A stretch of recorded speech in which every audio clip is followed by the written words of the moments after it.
이제 통합과학에서 맨 처음 빅뱅에 의해서 우주가 탄생한 거 그거 배웠고, 우주가 탄생했을 때 우주의 원소들이 어떻게 생성되는지, 원자가 어떻게 생성되는지 그 과정에 대해서 배웠는데, 우주에서 가장 먼저 생긴 원자가 수소하고 헬륨. 자, 그러면 그 저번 시간에 배웠던 빅뱅 우주론,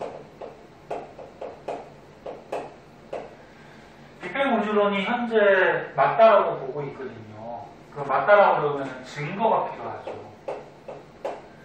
증거가 두 가지가 필요하죠. 첫 번째, 두 가지가 필요한 게 아니고 두 가지가 있는데, 첫 번째, 이건 저번 시간에 배웠어. 우주 배경 복사.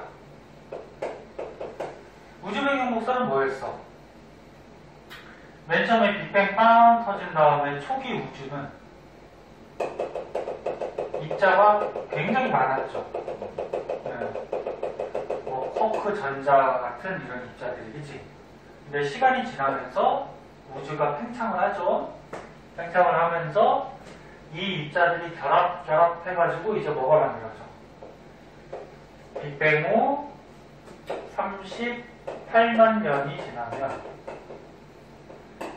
우주의 온도는 팽창하면서 자꾸 내려간다 그랬어요, 그지? 우주 온도 내려가다가 3000 켈빈 정도가 됐을 때, 선생님 적어주는 건 다 알고 있어야 돼. 3000 켈빈 정도가 됐을 때 원자가 만들어졌죠. 원자 중에 가장 먼저 만들어진 원자가 누구? 수소하고 누구? 헬륨. 그치? 원자가 만들어지면서 우주 공간에는 입자 수가 맨 처음 초기보다 많아졌어요, 적어졌어요? 적어진 거지. 그치? 그리고 복습해봐, 처음이니까 봐봐. 수소 원자는 원자번호 1번이니까 양성자가 하나 있고 겉에 전자가 하나 있다 그랬죠? 이게 수소야. 수소 원자야. 그 다음에 헬륨 원자는 헬륨 2번이니까 양성자가 몇 개 있어? 2개. 근데 양성자가 2개 있으면 서로 반발하기 때문에, 그러면 이게 뛰쳐나가버리면, 반발해서 뛰쳐나가버리면 원자핵이 붕괴가 되버리죠? 그래서 이 반발력을 완화시켜주기 위해서 중성자가 이렇게 껴있다 그랬어. 그래서 양성자 2개, 중성자 2개가 헬륨 원자핵이 된 거고, 거기에 이제 전자가 몇 개? 2개가 붙어가지고 헬륨 원자가 된 거죠. 그러니까 플러스 양성자가 2개니까 마이너스 전자도 2개가 붙겠죠. 그래야지 중성이 되니까. 항상 원자라 그러면 중성이야. 중성. 중학교 때도 한번 배웠는데, 이 중성인 원자에서 만약에 전자가 뛰쳐나가면 플러스가 더 세지죠. 플러스가 2개고 마이너스가 하나니까, 그죠?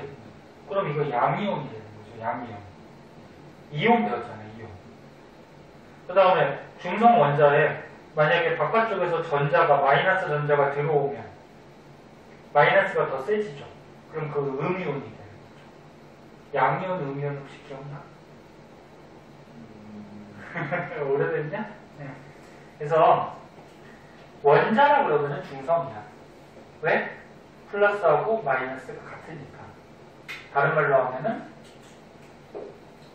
플러스 띄는 게 누구야? 양성자죠? 양성자 숫자하고 마이너스 띄는 게 누구야? 전자. 전자 숫자가 같기 때문에 원자라 그러면 중성이에요. 그리고 원자핵은 움직여요, 안 움직여요? 얘는 안 움직여요. 무거워서. 전자만 움직여 다니는데, 전자가 움직이다가 아까 얘기했듯이 도망가면, 전자를 잃으면 플러스가 더 세지니까 양이온. 또 전자가 움직여 다니다가 들어오면은 마이너스가 더 많아지죠. 전자가 많아지니까 그럼 음이온. 이렇게 되는 거예요. 그래서 이온이라고 그러면은 중성이 아니야.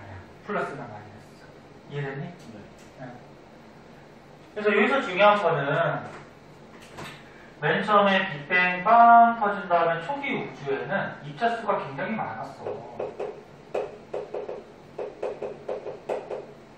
입자가 너무 많았기 때문에 어떤 입자들이 있었어? 요 안에? 맨 처음에 쿼크하고 뭐? 전자. 이런 입자가 굉장히 많았잖아. 그럼 우주가 생겨났을 때 입자뿐만이 아니고 에너지, 빛도 있었거든요.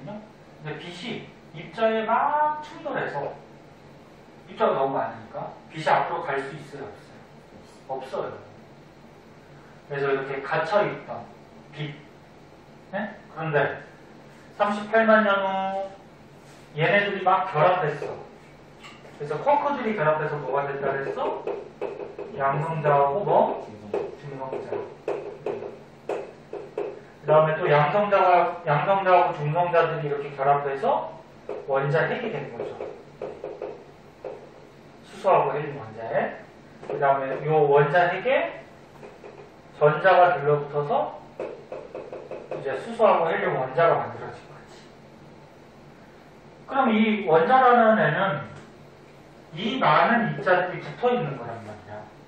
그럼 여러 개의 입자가 붙어서 원자 하나가 됐으니까 입자 수가 많아진 거니 적어진 거니? 적어진 거죠. 이 알게닌 개수가 적어진 거지. 하지만 덩치는 커진 거지, 그렇지? 얘네들이 막 결합해서 이게 됐으니까, 그렇지? 그래서 입자 수가 감소하다 보니까 사이사이에 이제 빈 공간들이 생기죠. 빈 공간이 생기니까 이 우주 속에 갇혀있다. 즉 직진하지 못하던 빛이 이제 직진을 하면서 빛이 나아갈 수 있었어. 그치? 옆에 이렇게 나아가는, 직진하면서 나아가는 빛을 뭐라 그래? 요거를 우주 배경 복사라고 하죠.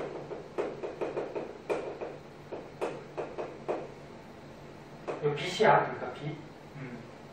근데 얘가 왜 빅뱅 우주론의 증거야? 옛날에 빅뱅 과학자들이 빅뱅에 의해서 우주가 태어났고 우주 안에서 이런 현상들이 벌어지면서 나중에 이 우주 배경 복사라는 빛이 방출이 됐을 것이다. 나왔을 것이다. 이걸 예측을 했어. 예측을 했는데 그 당시에는 이 우주를 관찰할 수 있는 기술이 없었어요. 그래서 이 우주 배경 복사 빛을 관찰을 못했는데 현재는 이제 인공위성, 뭐 WMAP 위성이나 이런 위성에서 이런 우주 배경 복사를 관찰할 수가 있어요. 그럼 현재 관찰이 됐다라는 건 뭐야? 옛날에 빅뱅 과학자들이 주장한 내용이 맞는 거죠. 현재 관찰이 되니까, 그치? 그럼 옛날에 말했던 내용이 맞다라는 거는 이거를 증거로 사용할 수가 있는 거지, 그치? 그래서 빅뱅으로 우주가 태어났다라는 증거 첫 번째 우주 배경 복사. 요거에 대해서 저번 시간에 배웠었고요. 그리고 오늘은 빅뱅 우주론의 증거 두 번째가 있는데 이거 지워도 되지? 저번 시간에 했던 거니까. 두 번째가 수소 헬륨의 질량비가 3대 1 이런 게 있어요. 이거 조금 어려워.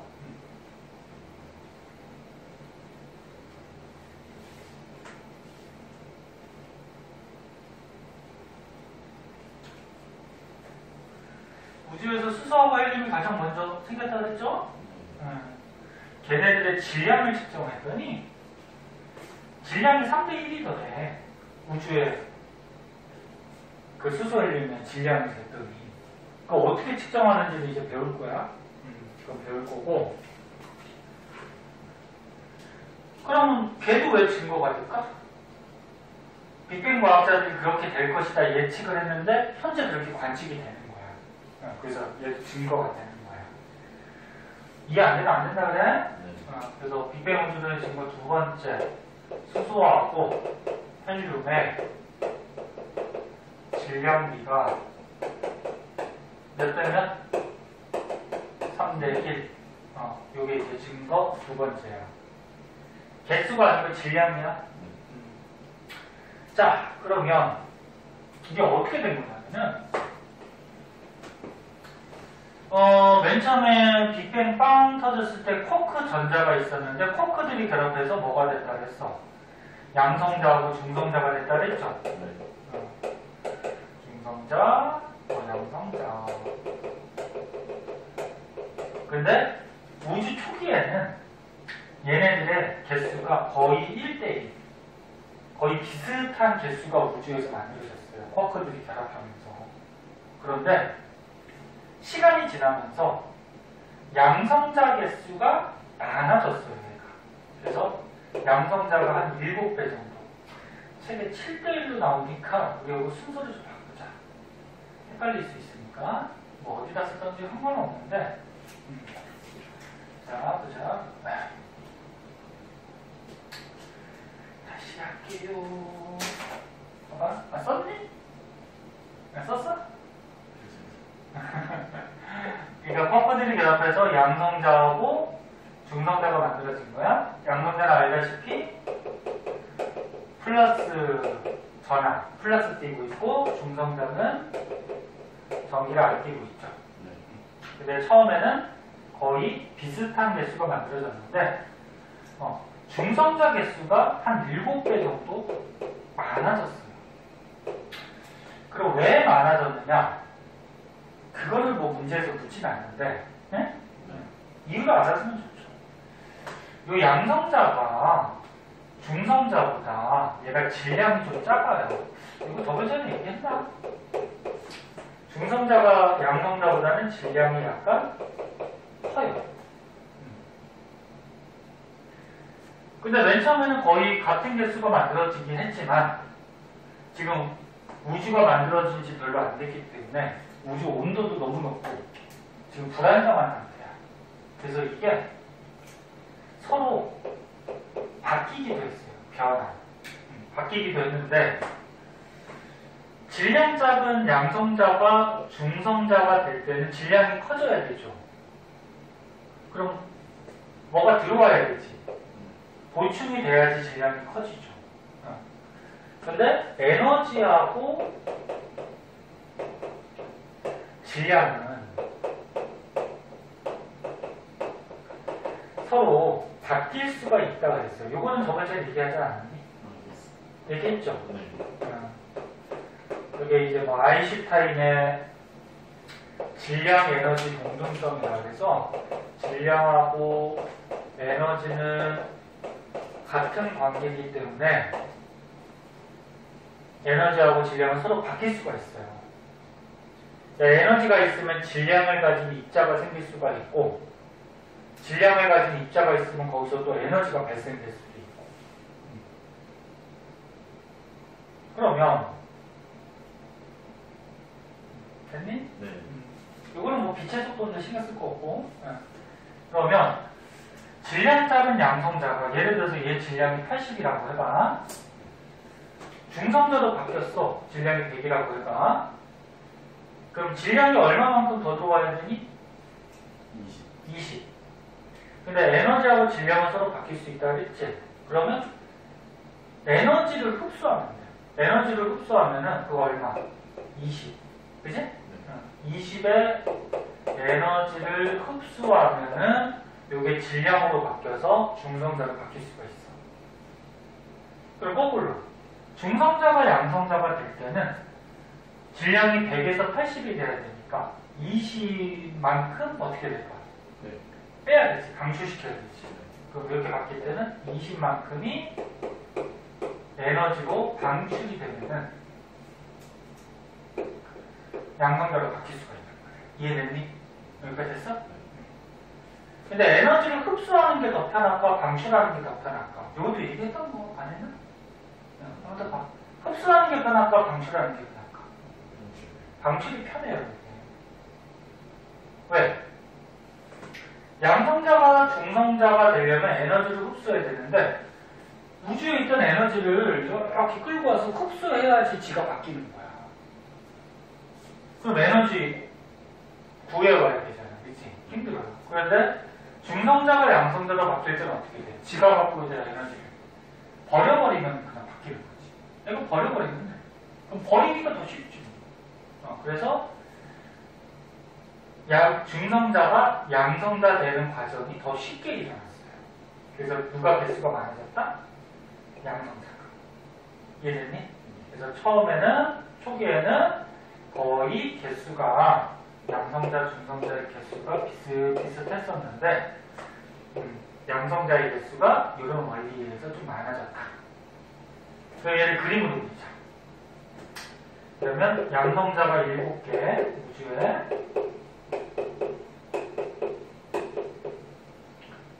7개, 중성자가 하나. 이런 비율로. 설명하기 위해서 하나 더 그릴게요.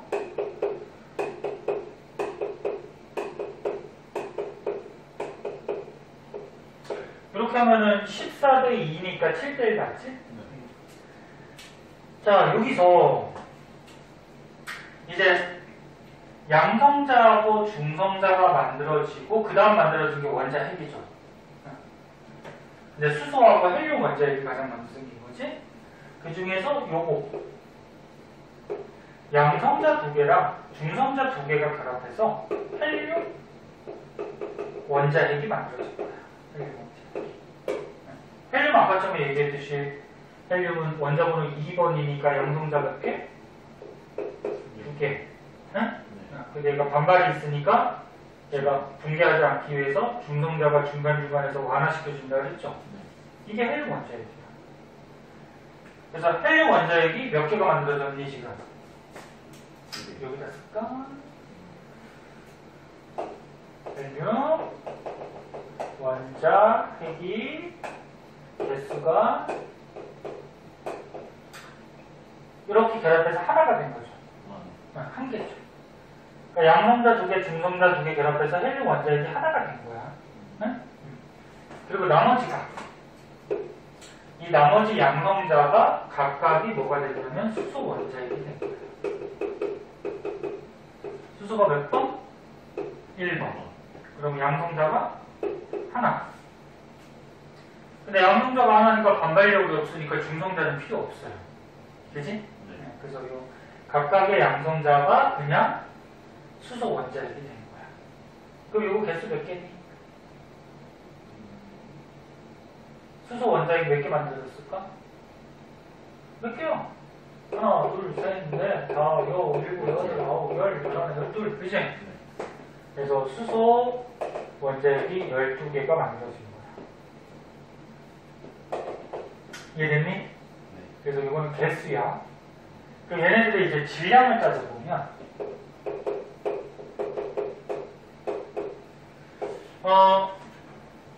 질량을 하나씩 갖거든요.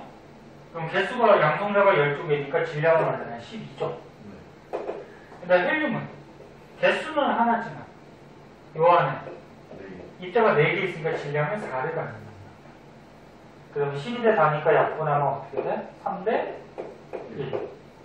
그래서 수소하고 헬륨의 질량이 3대 1.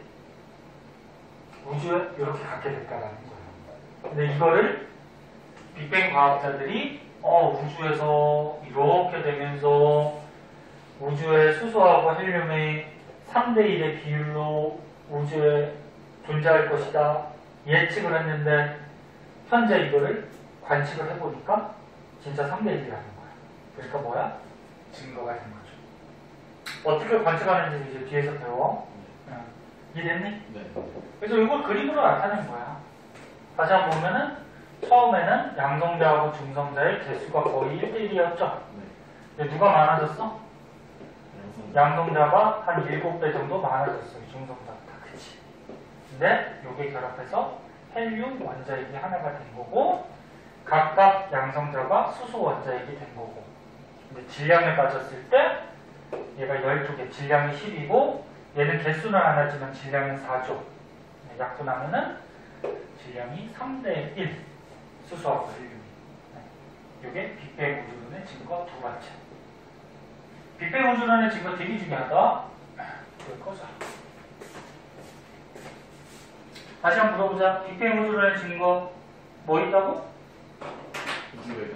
우주 배경 목사 또 수소 헬륨 질량. 수소 헬륨 질량비가 몇 대 몇? 3대 1. 3대 1. 개수가 아니야. 질량이야. 자, 그다음에 밑으로 가면은 이제 스펙트럼이라는 게 나와요. 이 스펙트럼을 왜 배우냐면은 아까 우주의 수소 엘리멘트 질량비가 3대 1이라고 그랬잖아, 그치? 얘를 조사해야 될 거 아니야. 이 조사하는, 관측하는 방법을 배우기 위해서. 네? 자, 그 전에 이제 스펙트럼이라고 나오는데요.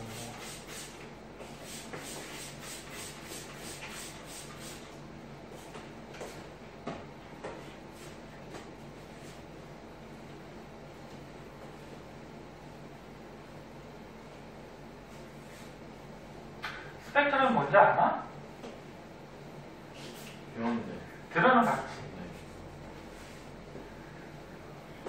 책 한번 봐봐. 저는 지울 동안. 응? 뭐라고 써 있어? 한번 찾아봐. 공간계를 통과한 화장에 따라 나눠 저 나타난 세계들. 어렵지 말이.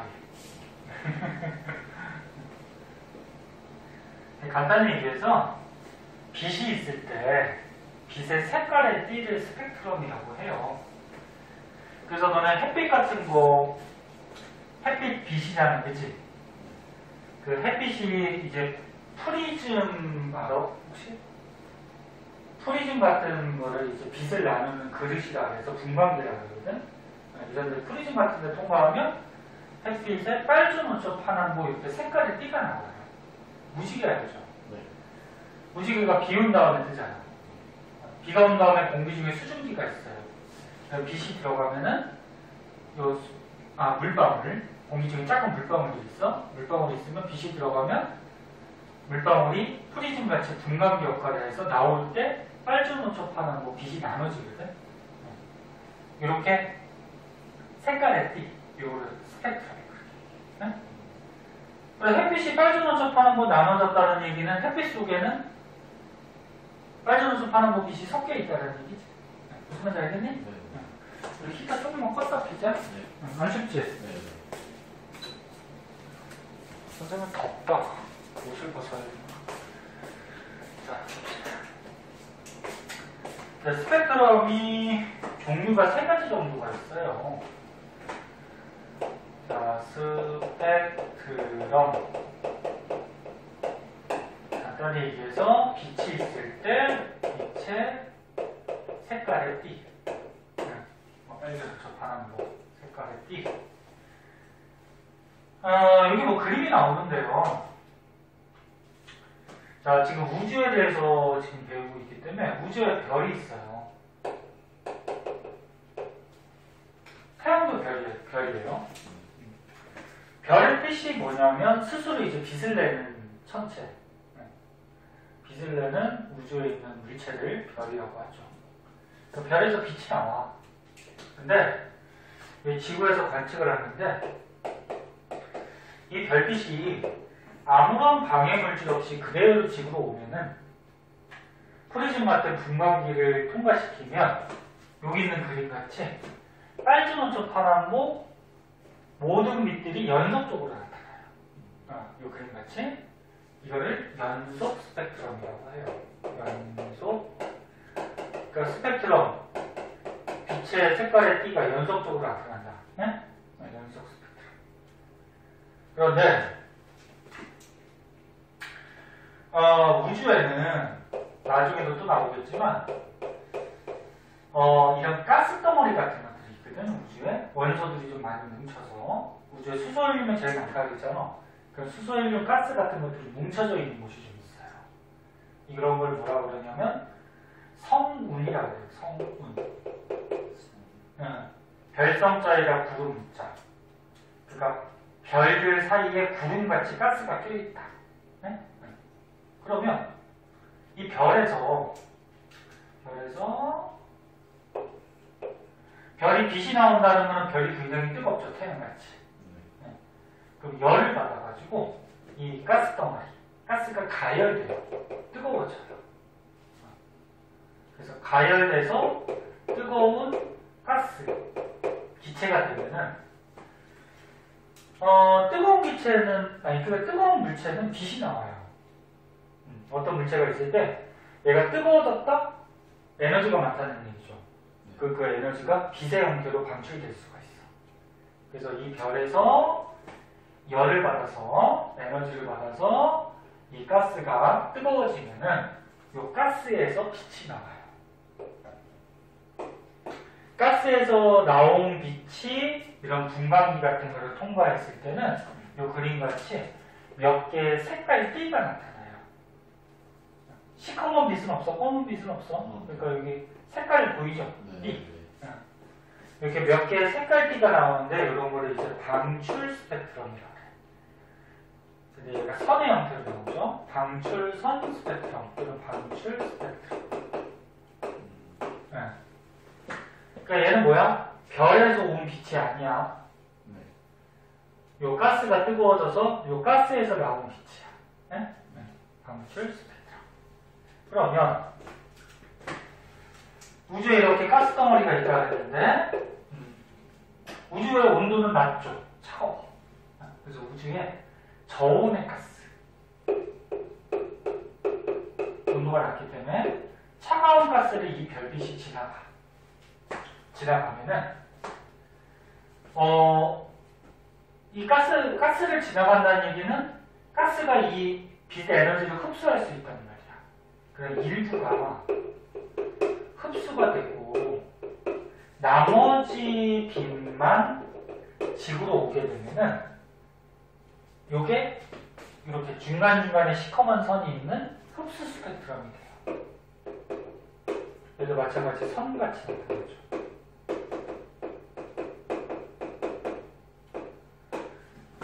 그러니까 별빛이 맨 처음에 갈 때는 태양도 별이잖아, 그치? 그럼 요 안에 이제 빨주노초 파남보 빛이 다 있어요. 빨주노초 파남보 우리 눈에 보이는 거를 가시광선이라 그래. 빨주노초 파남보가 다 있는데 얘가 우주의 온도가 낮은 가스를 지나다 보면은 이 가스에서 일부가 흡수가 돼버린다. 그럼 빨주노초 파남보가 전부 다 나올 수 있을까 없을까? 없어요. 여기서 일부 흡수하니까, 그치? 그래서 여기서 흡수한 게 이렇게 시커먼 선. 시커먼 부분의 빛은 얘가 어떻게 하는 거야? 흡수한 거야. 그리고 나머지 빛만 어떻게 된 거야? 지구로 온 거죠. 그래서 관찰이 된 거지. 그래서 다시 볼게. 스펙트럼은 크게 세 가지. 별의 빛이 아무런 방해물질 없이 그대로 오게 되면은 빨주노초 파남보 연속적인 띠가 나타나고, 그 다음에 별빛이 성운을 가열하게 되면은 이 가열된 성운, 뜨거운 성운에서 가스에서 빛이 나오면 방출 스펙트럼. 그 다음에 별빛이 우주의 차가운 가스 덩어리를 지나다 보면은 일부가 여기에 흡수되고 나머지가 오게 돼. 그래서 이렇게 검은색 흡수선이 나타나는데 이 검은 선을 흡수돼서 지구로 도달하지 못했다 그래서 흡수선이라 그래. 그 검은 부분은 지구로 못 온 거야. 나머지만 와서 흡수 스펙트럼이 나타난다. 그런데 중요한 거는 우주에 있는 별들은 대부분 흡수 스펙트럼이 나타나요. 대부분의 별은 무슨 스펙트럼? 흡수 스펙트럼. 왜? 우주에는 이런 온도가 낮은 가스 덩어리가 많거든요. 그럼 별빛이 우주에서 오다가 이런 데를 거쳐 온단 말이야. 그래서 흡수 스펙트럼이 보통 나타나. 알겠니? 네. 그럼 여기 책을 한번 보자. 파장이라는 말이 좀 어려운데 이건 나중에 한번 가르쳐줄게요. 지금 설명할 수도 있는데 설명해줄까? 파장도 한번 볼까? 봐봐. 한번 봅시다. 우리 눈에 보이는 빛을 뭐라 그래? 가시광선. 아니, 가능하다고. 보일 수 있죠. 보는 게 가능한 빛. 너는 햇빛 중에서는 뭐 자외선, 적외선 이런 거 들어봤죠? 들어봤니? 자외선, 적외선 이런 것들은 눈에 보이지 않아요. 근데 빨주, 노초, 파란 뭐 이런 색깔 빛은 눈에 보여요. 그걸 가시광선이라고 돼. 근데 가시광선에서 이 책 왼쪽에 빨간색 나왔으니까 이거 볼까? 빨주, 노초, 파남보, 빛이 있는데 이 중에서 빨간색이 빛도 파동이거든요. 좀 어려워. 빛도 파동인데 빨간색은 진동을 조금 해요. 이렇게 진동을 조금 해요. 보라색은 진동을 많이 해요. 빛이. 그 누가 에너지가 더 세 보이니? 보라색. 그치. 진동을 막 하면 에너지가 세겠죠. 그래서 빨간색하고 보라색 중에서는 보라색 쪽이 에너지가 커요. 빨간색 쪽은 진동을 조금 하니까 에너지가 어때? 작아요. 그럼 파장이 뭐냐면 파동 중학교 때 한번 배웠던 것 같은데 파동에서 이 가장 높은 데를 마루라고 그러거든요. 이 마루에서 마루까지의 거리 또는 가장 낮은 데를 골이라고 하거든. 이 골에서 골까지의 거리 이걸 파장이라고 해. 응? 그럼 얘는 마루에서 마루 골에서 골 이게 파장이야. 응? 네. 그럼 빨간색은 파장이 길어요, 짧아요? 길어요. 길어요. 얘는 파장이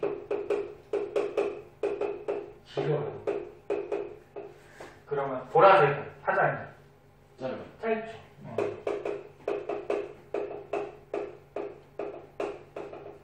그래서 이 가시광선에서 빨주, 노초, 파남보마다 파장이 다르다는 거야.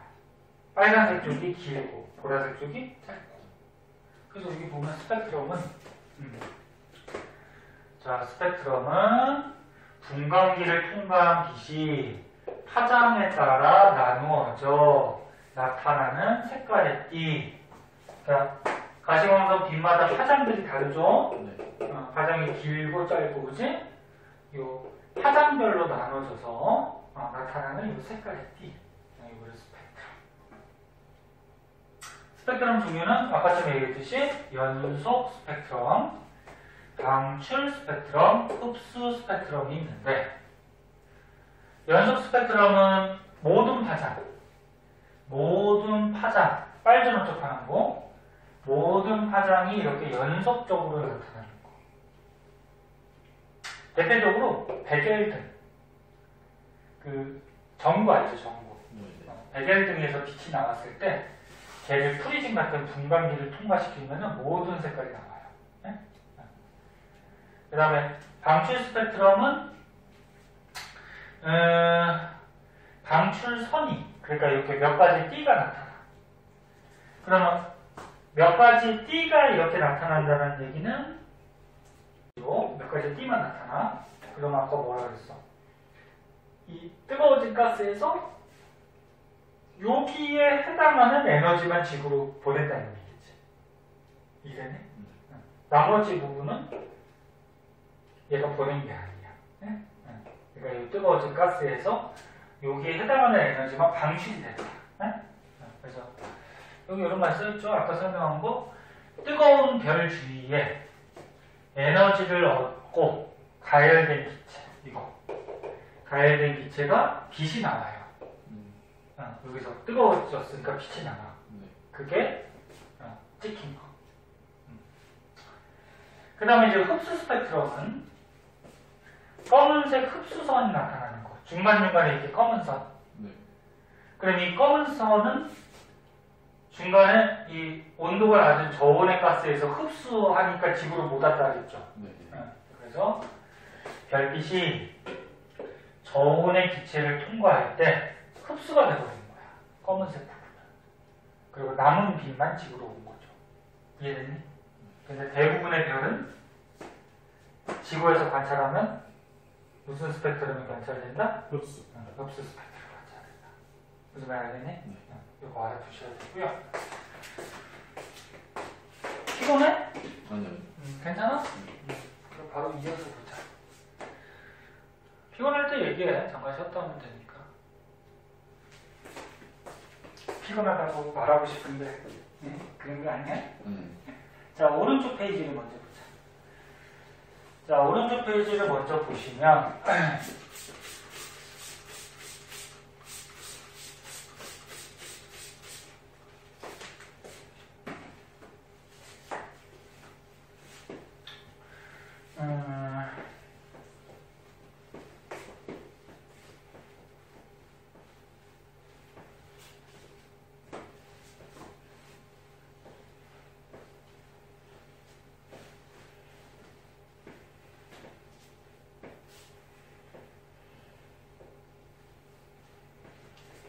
칠판 지우는 것도 일이다 진짜.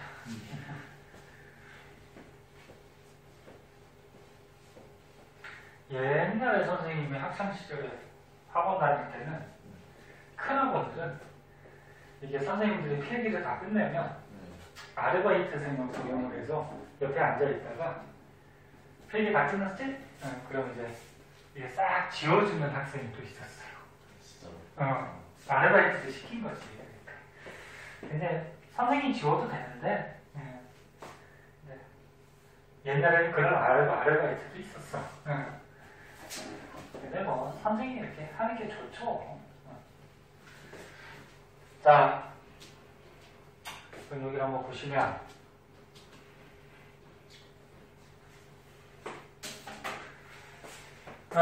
우주에 어떤 별이 있었다고 해봐. 여기 예를 들어서 A라는 별이 있었어. 자, 요거를 우리가 지구에서 이 별빛을 관측을 한 거야.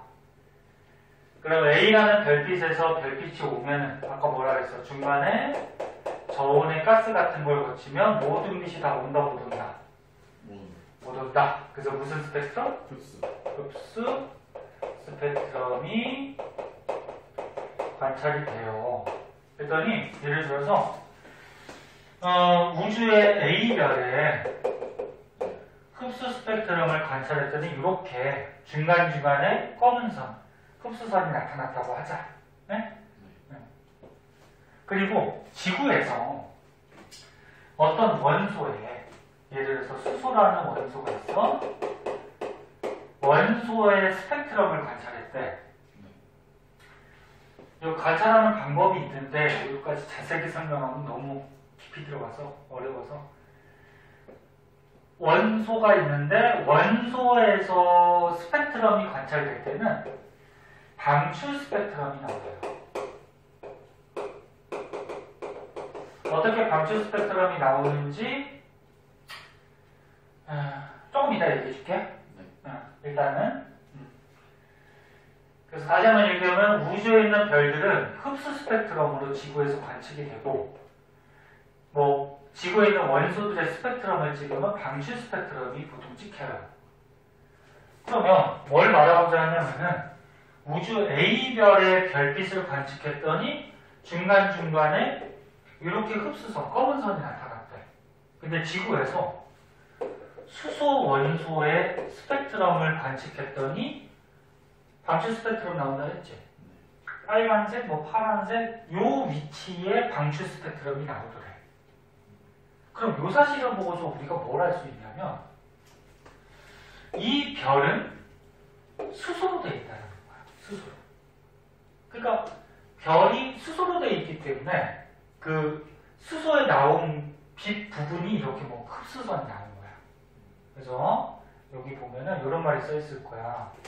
별빛의 흡수 스펙트럼을 관측하고 요거 그 다음에 원소들의 방출 스펙트럼을 관측했을 때 이걸 비교해보면 일치하지. 그치? 이 위치가 일치하면은 이 별은 뭘로 돼 있다? 수소로 돼 있다.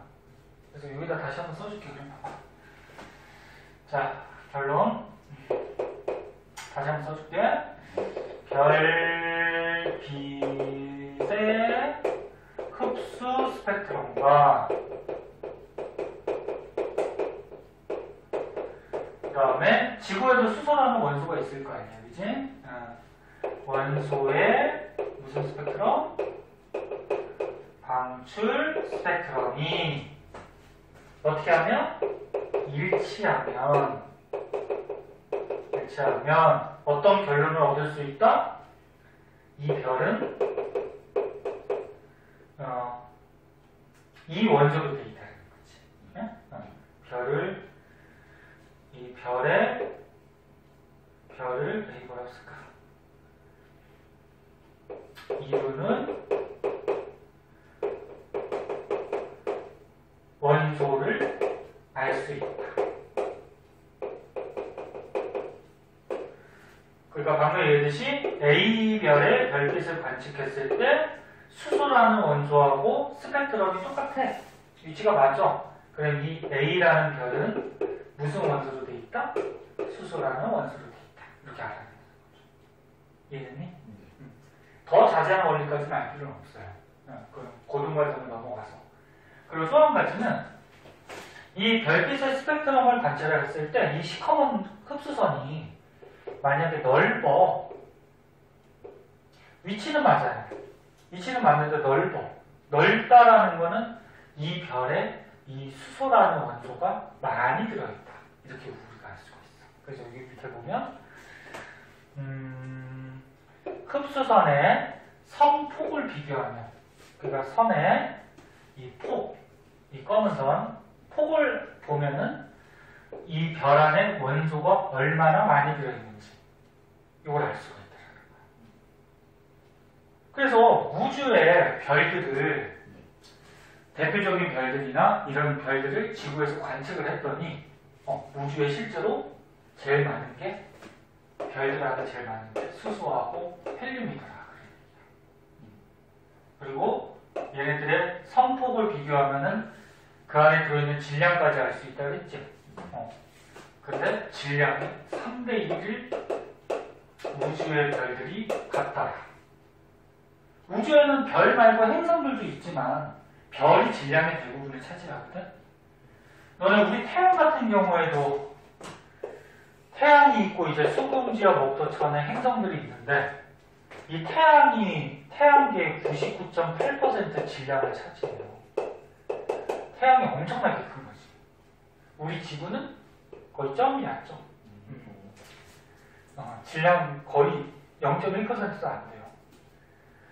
나머지 0.2%도 거의 목성이 차지해요. 목성이 질량이 크잖아요. 굉장히 크고.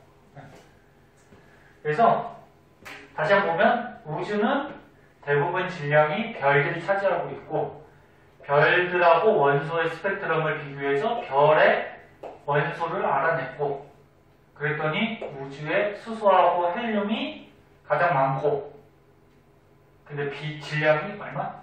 3대 1 정도를 우주의 별들이 차지하고 있더라. 이렇게 해서 관측한 거야. 그럼 그 전에 주장했던 빅뱅 과학자들의 말이 맞아요, 틀려요? 맞죠? 관측이 됐으니까, 그지? 그래서 그게 증거라는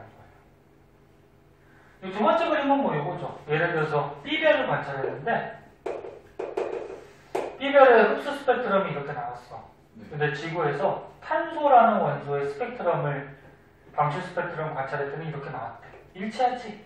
그 E별은 뭘로 돼 있다? 탄소. 그렇지, 탄소로 돼 있다. 이런 식으로 말하는 거지. 이해됐니? 네.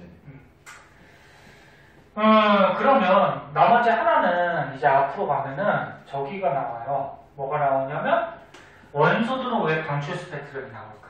네? 요거에 대해서 알아볼게요.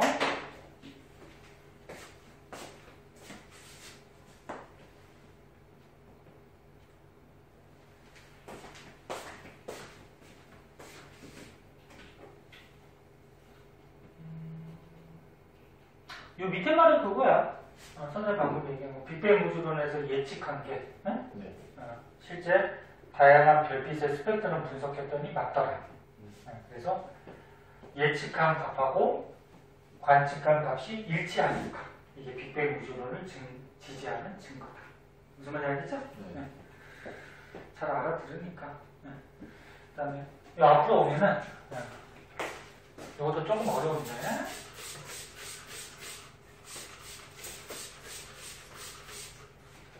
할만해? 응? 진짜? 아예 못할 정도는 아니지?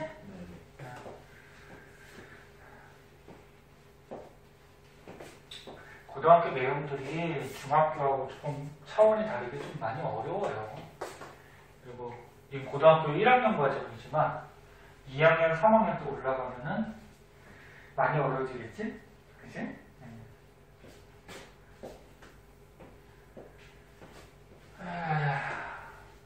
자.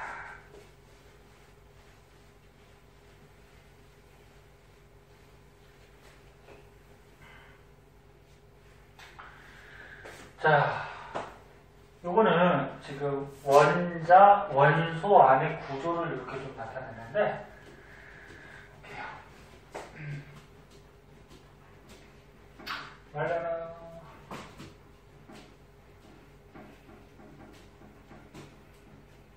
칠판을 다른 걸로 바꿀 거야. 물 말리느라고 이거. 먼지가 안 와서 좋긴 한데. 다른 학원들은 뭐 쓰니? 다 분필. 그 먼지 나는 분필? 네, 다 눌러줘요. 이걸로 해? 네. 이걸로? 네. 오, 그래? 얘는 탄산 분필 쓰지 않아? 그 가루나는 분필 알지? 네, 학교 갔어요. 학교에서 그거 쓰니? 네. 학원에서 이거 써 선생님 같이? 네. 그래? 이거 쓰는 학원도 별로 없는데? 보드마카 쓰는 데도 있고, 그다음 물병묵이라 해서 이렇게 물 액체가 나와서 쓰는 것도 있고, 그 탄산 분필 가장 많이 쓰긴 하는데, 근데 그 먼지가 날려서 금방 지워지긴 하는데 먼지가 날리니까. 자, 보자. 원소. 여기에서 이제 스펙트럼. 원소들이 스펙트럼이 나올 때는 무슨 스펙트럼 나온다? 있잖아. 아니, 수소나 헬륨 같은 원소들에서 스펙트럼. 무슨 스펙트럼? 흡수. 선. 무슨 방출 스펙트럼이겠지. 네. 맞아? 네. 우주의 별들은 대부분 흡수 스펙트럼. 원소는 방출. 방금 했잖니. 듣고 있어? 네. 자, 그럼 이게 어떻게 나오냐? 자, 원소 가운데 보면 원자 핵이 있죠. 그리고 겉에 전자들이 있잖아. 근데 전자들이 막 돌아다니는 게 아니고요. 전자가 이렇게 움직여 다니는 공간이 있어요. 이거 바깥쪽에 또 있고.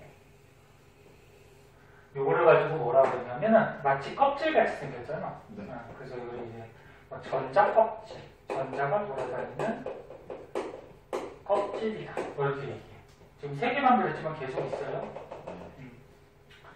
그런데 전자가 이 안쪽에 있을 때하고 이 바깥쪽에 있을 때하고 얘네들의 에너지가 조금 달라요.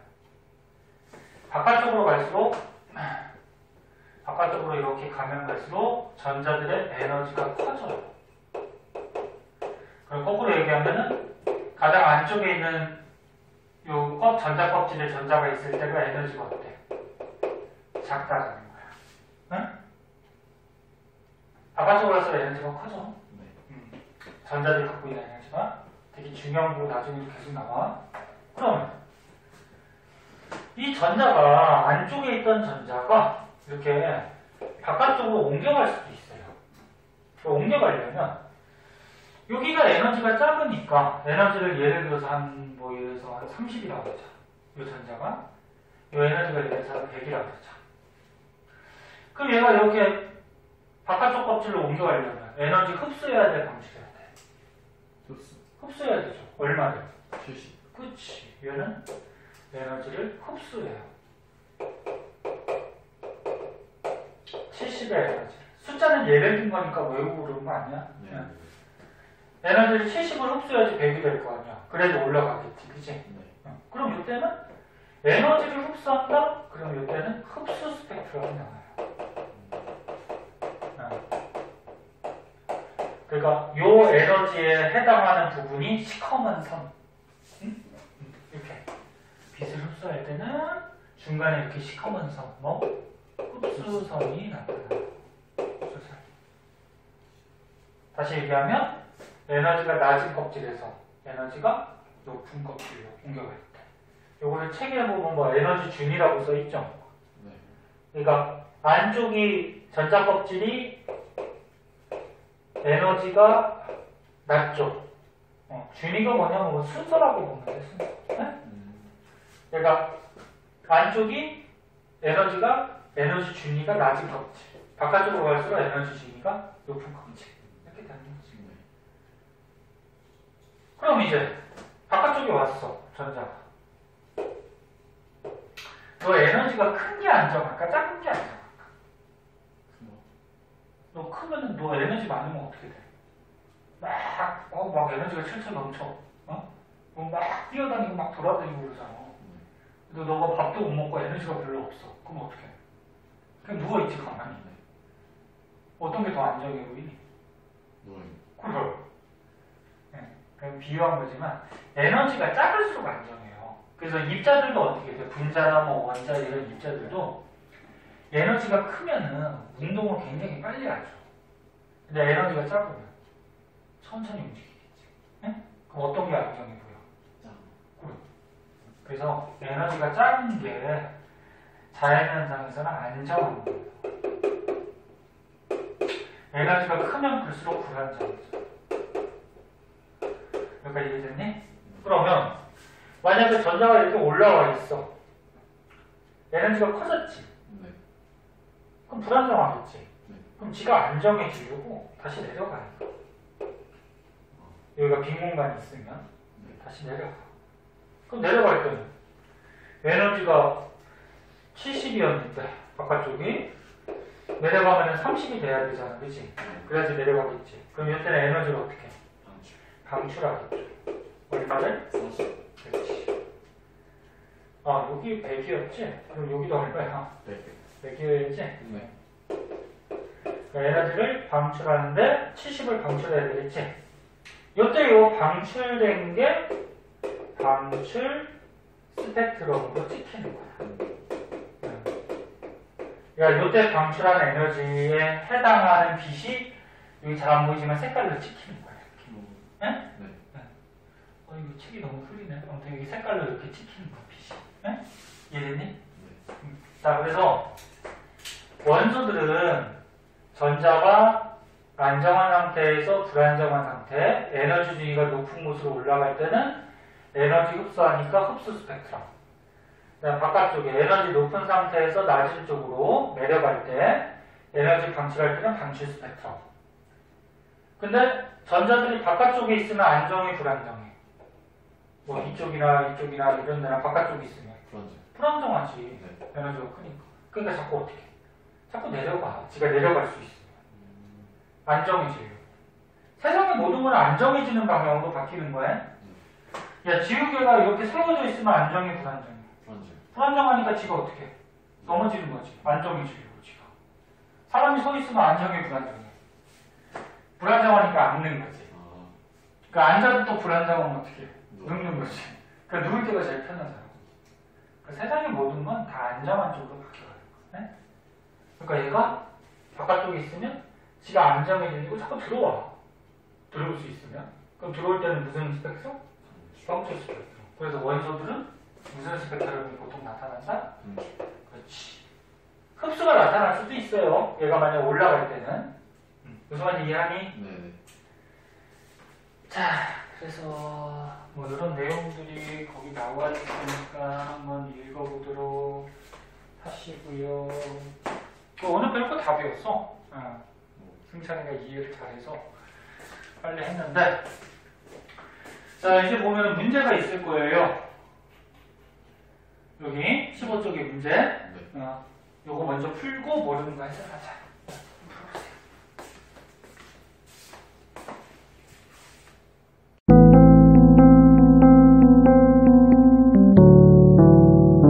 구독과 좋아요 꾹꾹.